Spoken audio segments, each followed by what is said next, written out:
തൃശൂർ പൂരം കലക്കിലടക്കമുള്ള കേസുകളിൽ അന്വേഷണം നേരിടുന്ന ഉന്നതതല ഉദ്യോഗസ്ഥനാണ് എം.ആർ. അജിത് കുമാർ. ആരോപണങ്ങളിൽ എ.ഡി.ജി.പിയെ സർക്കാർ സംരക്ഷിക്കുന്നുവെന്ന ആരോപണങ്ങൾക്കിടെ എം.ആർ. അജിത് കുമാറിന് സ്ഥാനക്കയറ്റം നൽകാൻ മന്ത്രിസഭാ തീരുമാനം. ഡി.ജി.പി റാങ്കിലേക്ക് സ്ഥാനക്കയറ്റം നൽകാനാണ് അനുമതി.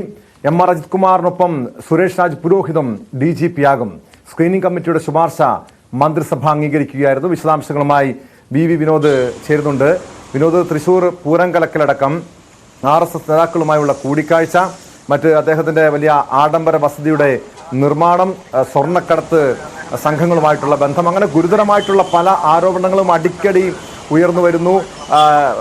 ക്രമസമാധാന ചുമതലയിൽ നിന്നും നീക്കുന്നു. പക്ഷേ അദ്ദേഹത്തിന് എം.ആർ. അജിത് കുമാറിന് DGP-ആയി സ്ഥാനക്കയറ്റം നൽകുന്ന സാഹചര്യം നേരത്തെ മുതൽ തന്നെ മുഖ്യമന്ത്രി അദ്ദേഹത്തെ സംരക്ഷിക്കുന്നുവെന്ന ഗുരുതരമായിട്ടുള്ള ആരോപണങ്ങളൊക്കെ ഉയർന്നു വന്നതാണല്ലോ. ഇപ്പോൾ ഏത് സാഹചര്യത്തിലാണ് മന്ത്രിസഭാ യോഗം ഇത്തരമൊരു തീരുമാനമെടുത്തിരിക്കുന്നത് വിനോദ്?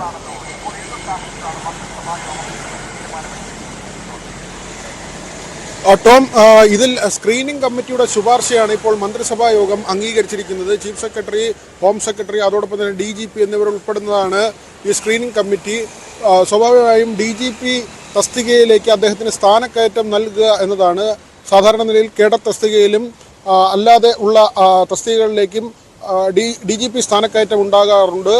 എന്നാൽ ഇതിൽ നിന്നാണ് പിന്നീട് സംസ്ഥാന പോലീസ് മേധാവി ഉണ്ടാകുന്നത്. പക്ഷേ കൂടുതൽ ഉദ്യോഗസ്ഥർ DGP റാങ്കിലേക്ക് എത്തും. അങ്ങനെ സുരേഷ് രാജ് പുരോഹിതിനും അതോടൊപ്പം തന്നെ എം.ആർ. അജിത് കുമാറിനും സ്ഥാനക്കയറ്റം നൽകാം എന്ന ഒരു കണ്ടെത്തലിലേക്കാണ് നേരത്തെ തന്നെ സ്ക്രീനിംഗ് കമ്മിറ്റി പോയത്. ആ സ്ക്രീനിംഗ് കമ്മിറ്റിയുടെ ശുപാർശയാണ് ഇപ്പോൾ മന്ത്രിസഭാ യോഗം അംഗീകരിച്ചിരിക്കുന്നത്.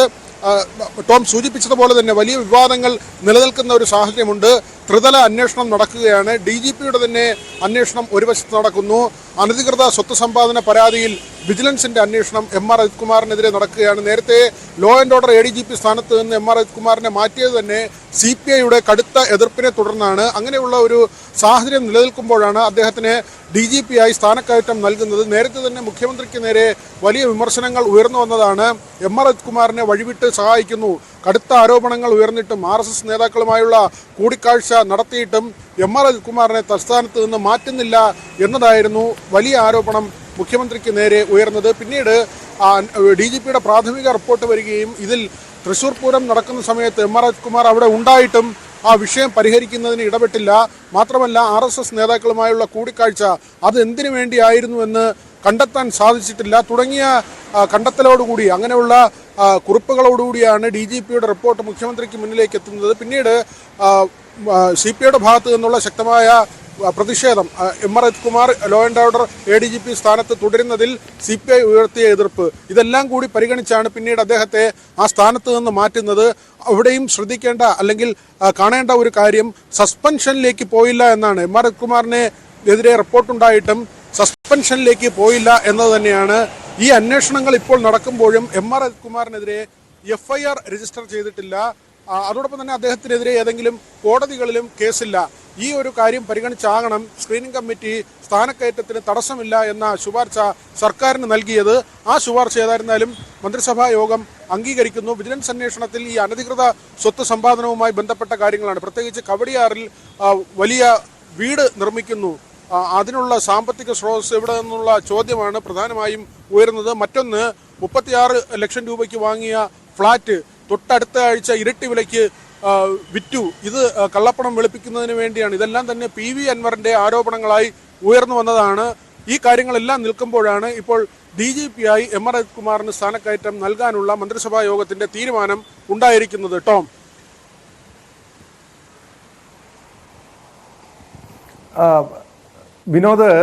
നേരത്തെ വിനോദ് സൂചിപ്പിച്ചതുപോലെ നേരത്തെ CPI-യുടെ സമ്മർദ്ദവും പ്രതിഷേധത്തെ തുടർന്നാണ് അദ്ദേഹത്തെ ക്രമസമാധാന ചുമതലയിൽ നീക്കിയെന്ന് പറഞ്ഞല്ലോ. മന്ത്രിസഭയിൽ CPI-യുടെ പ്രതിനിധികളുണ്ട്.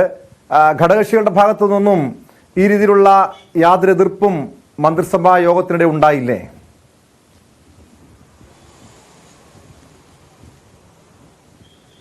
ടോം, അല്പസമയം മുൻപ് നമ്മൾ പി രാജീവിന്റെ പ്രതികരണം തേടിയിരുന്നു. അദ്ദേഹം പറഞ്ഞത് രണ്ടും രണ്ട് കാര്യമാണ്. അതായത് ഞാൻ സൂചിപ്പിച്ചതുപോലെ തന്നെ അദ്ദേഹത്തിനെതിരെയുള്ള ഒരു FIR ഇതുവരെ രജിസ്റ്റർ ചെയ്തിട്ടില്ല. വിജിലൻസ് നടക്കുന്നത് പ്രാഥമികമായ അന്വേഷണമാണ്. അതായത് അതിലും FIR രജിസ്റ്റർ ചെയ്തിട്ടുള്ള അന്വേഷണമല്ല നടക്കുന്നത്. അതൊക്കെ തന്നെ MR അജിത് കുമാറിന് അനുകൂലമായി എന്ന് വേണം കരുതാൻ. പി രാജീവ് പറഞ്ഞതും ആ തരത്തിലാണ്. നേരത്തെ അദ്ദേഹത്തെ ക്രമസമാധാന ചുമതലയുള്ള ADGP സ്ഥാനത്ത് നിന്ന് മാറ്റിയത് CPIയുടെ എതിർപ്പ് ആ ഘട്ടത്തിൽ ഉയർന്നു വന്നു. അത് ആ നിലയ്ക്ക് കാണണം. ഇപ്പോൾ സ്ക്രീനിംഗ് കമ്മിറ്റിയുടെ പരിഗണനയിൽ വന്ന വിഷയം അത് MR അജിത് കുമാറിന് അനുകൂലമായ ഒരു ശുപാർശയായി സർക്കാരിന് മുന്നിലേക്ക് വരുമ്പോൾ അത് ആ നിലയ്ക്കും കാണണം. അത് കേന്ദ്ര സർക്കാരിൻ്റെ മാനദണ്ഡങ്ങളാണ് ഈ സ്ഥാനക്കയറ്റം നൽകുന്നതുമായി ബന്ധപ്പെട്ട കാര്യങ്ങൾ പരിഗണിക്കുമ്പോൾ പ്രധാനമായും വരുന്നത്. അതിൽ അദ്ദേഹത്തിന് അനുകൂലമായ ഘടകങ്ങൾ ഉണ്ടായിരിക്കാം. അതുകൊണ്ടാകും സ്ക്രീനിംഗ് കമ്മിറ്റി അങ്ങനെ ഒരു ശുപാർശ നൽകിയതും അക്കാര്യം മന്ത്രിസഭാ യോഗം അംഗീകരിച്ചതും. ഈ കാര്യമാണ് പി രാജീവ് അല്പം മുൻപ് പറഞ്ഞത്. ഇനി ഇതിൽ CPI നേതാക്കളുടെ പ്രതികരണം വരേണ്ടതുണ്ട്. പ്രധാനമായും VS സുനിൽകുമാർ അടക്കമുള്ള നേതാക്കൾ നേരത്തെ MR അജിത് കുമാറിനെതിരെ എടുത്ത നിലപാട് തൃശൂർ പൂരം അലങ്കോലമാക്കിയത് അത് RSS നേതാക്കളുമായുള്ള കൂടിക്കാഴ്ചയോട് ചേർത്ത് വെച്ചായിരുന്നു അത്തരത്തിൽ ആരോപണം ഉയർന്നു വന്നത്. പ്രതിപക്ഷത്തു നിന്നല്ല അങ്ങനെ ഒരു ആരോപണം നേരിട്ടത്. സർക്കാർ അല്ലെങ്കിൽ ആഭ്യന്തര വകുപ്പ് ഒരു ADGPക്കെതിരെ അങ്ങനെ ഒരു ആരോപണം വരുമ്പോൾ സർക്കാരിനെ പ്രതിസന്ധിയിലാക്കിയത്, ആഭ്യന്തര വകുപ്പിനെ പ്രതിസന്ധിയിലാക്കിയത് ഘടകകക്ഷി നേതാക്കൾ ഉന്നയിച്ച ആരോപണങ്ങളാണ് പ്രധാനമായും. അവിടെയാണ് CPIയുടെ ഇനിയുള്ള നിലപാടും നിർണായകമാകുന്നത്. ഏതായിരുന്നാലും നേരത്തെ തന്നെ DGP നടത്തുന്ന ഒരു അന്വേഷണം, ADGP ലോ ആൻഡ് ഓർഡർ അതായത് മനോജ് എബ്രഹാമിൻ്റെ നേതൃത്വത്തിലുള്ള മറ്റൊരു അന്വേഷണം, വിജിലൻസിൻ്റെ അന്വേഷണം, ഇന്റലിജൻസ് ADGPയുടെ അന്വേഷണം. പി വിജയനാണ് ഇന്റലിജൻസ് ADGP. അദ്ദേഹത്തിന്റെ അന്വേഷണം, ഈ ത്രിതല അന്വേഷണത്തിന് പുറത്താണ് വിജിലൻസ് അന്വേഷണം കൂടി MR അജിത് കുമാർ നേരിടുന്നത്.